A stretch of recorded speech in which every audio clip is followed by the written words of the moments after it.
Hello, everybody. Yesterday I talked about Richard Dawkins and his atheism, and I brought up some of his most famous quotes and I critiqued them. And as a additional video to that, I wanted to talk about a statement that he often makes and many other skeptics and unbelievers too. The statement, there is no evidence for God.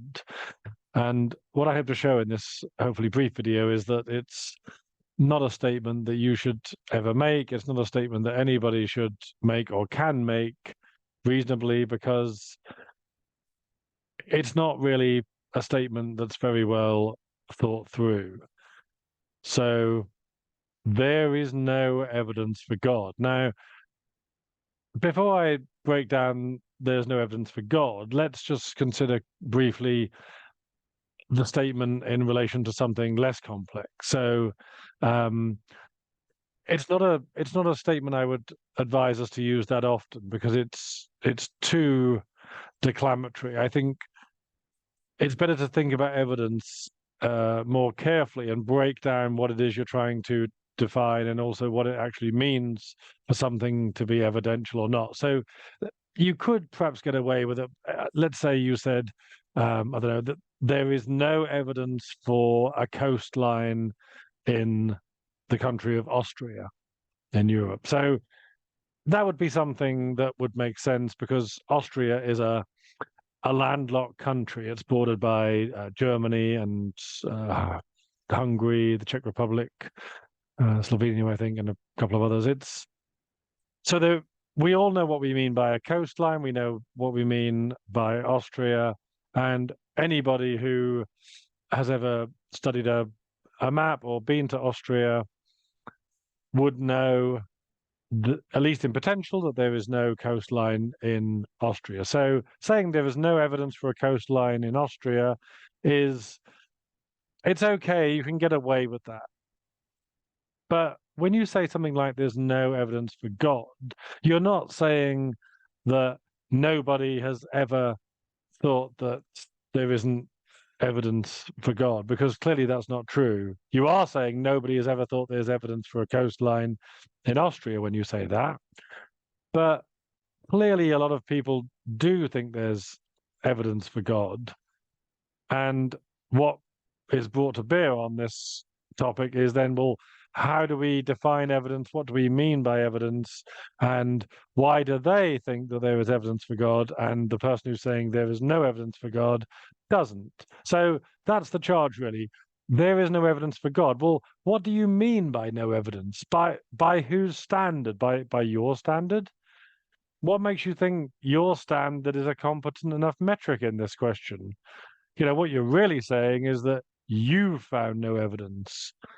But then how do you know that you've found it in the way that the people who claim to have found it have found their evidence for God?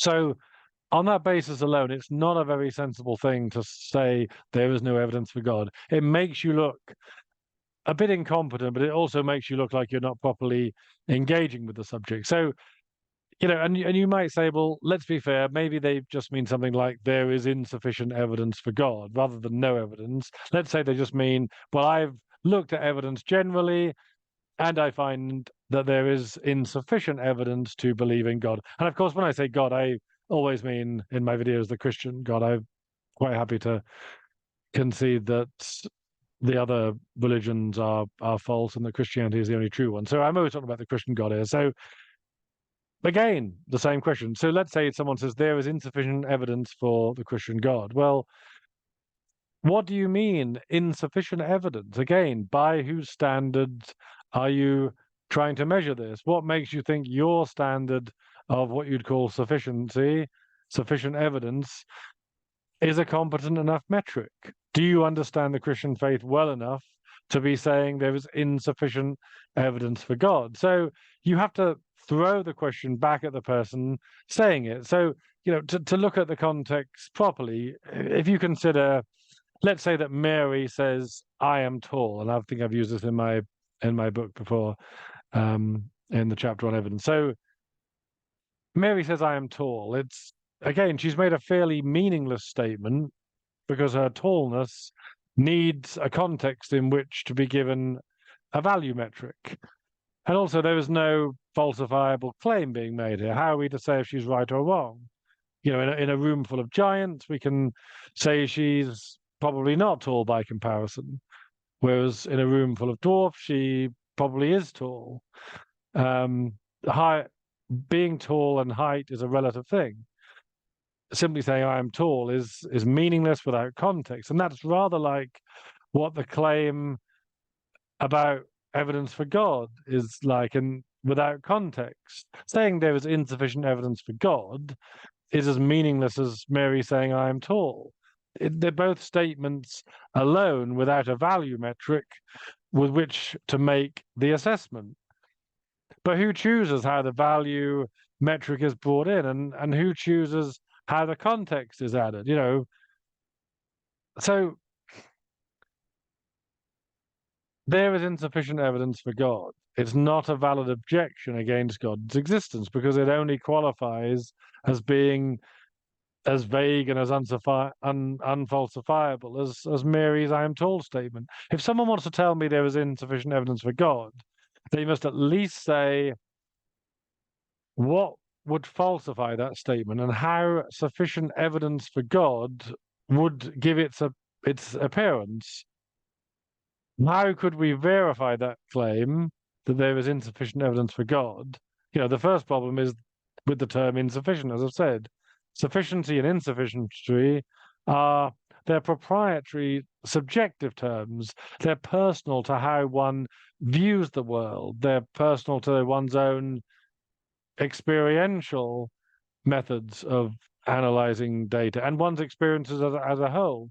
You know, such subjective values are entirely constituted by one's own culture and their background, and also, let's be fair, their mental endowments. How good are they? How good are they at assessing evidence? Sufficiency, as I said, is a relative term. It only acquires meaning when aligned with an object or a concept with which to acquire that meaning. And this is a tip I give to Christians. When an atheist declares there is insufficient evidence for God, it's no use telling them all the ways you think there is evidence for God, not first off anyway, because they'll just say that they need more than that. And I've seen this so many times. Whatever you say will never be enough because the ball is in your court. So what you should do is ask them, what evidence would you find sufficient? What's your metric? What would satisfy you? Because quite naturally, the request is a reasonable request because different people have different levels of evidence that would satisfy them. Different people are looking for different things.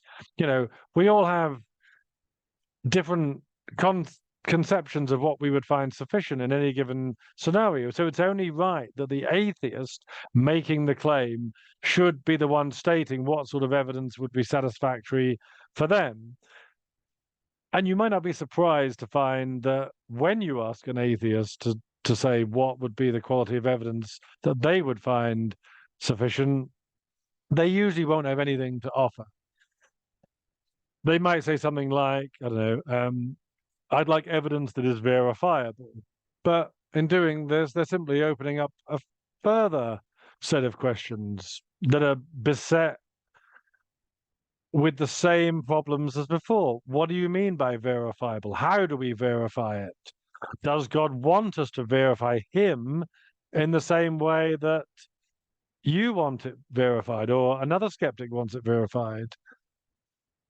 You know, these and similar issues like them are what you should keep an eye on when you're talking with an atheist about evidence. You know, and even aside from that, there's a bigger problem attached to this whole idea of the objection that there's insufficient evidence. You know, it's no use rejecting Christianity with counterclaims that merely oppose labels that atheists have slapped onto Christianity themselves rather than the actual Christian or biblical claims. This is what I call in my book the Commutative Clause. So I think I use the example, if I tell a shopkeeper he has ripped me off because the bananas that he put in my bag in the grocery store are bent, he can justifiably reply to me that he never once claimed that the bananas were anything other than bent. He didn't claim to be selling straight bananas. So similarly with Christianity, it's quite clear that God makes no claims of being verifiable or even observable in the way that atheists think that they are looking for God to be verifiable and observable. In fact, quite the contrary. The Lord speaks as being invisible and veiled and hidden. The kingdom of heaven is compared to a mustard seed. We're told that Jesus' incarnation on earth was a one-time event that's never to be repeated, and that all of the salvation story has been completed on that one event now. There's plenty of indication of God's character and his intention in the creation story. So in saying there's insufficient evidence for God, the atheist is imputing to Christianity claims that the Christian God doesn't even make about himself. And this happens right across the board with all sorts of objections to Christianity. So whenever I hear people say there's insufficient evidence for God, I ask them again to tell me what evidence would satisfy them. And if they say something like, I'd like him to write his name in the stars or something banal as that, he's simply opening up the same kinds of ambiguity that he started with. Ask your atheist, knowing what you know about the Christian claims, what do you think would be good evidence for God, or satisfactory evidence for God for you, or sufficient evidence for you, given what you know about the Christian faith, the Christian God, and other Christians in the world? For me, people need to stop saying there's no evidence for God or no sufficient evidence for God. When people say this, I believe they're showing you that they're using it as a proxy for non-engagement, for not engaging in the complex subject of God and evidence. And also, they're asking you to assume knowledge of what their intellectual capacity is and their ability to assess reason and assess evidence.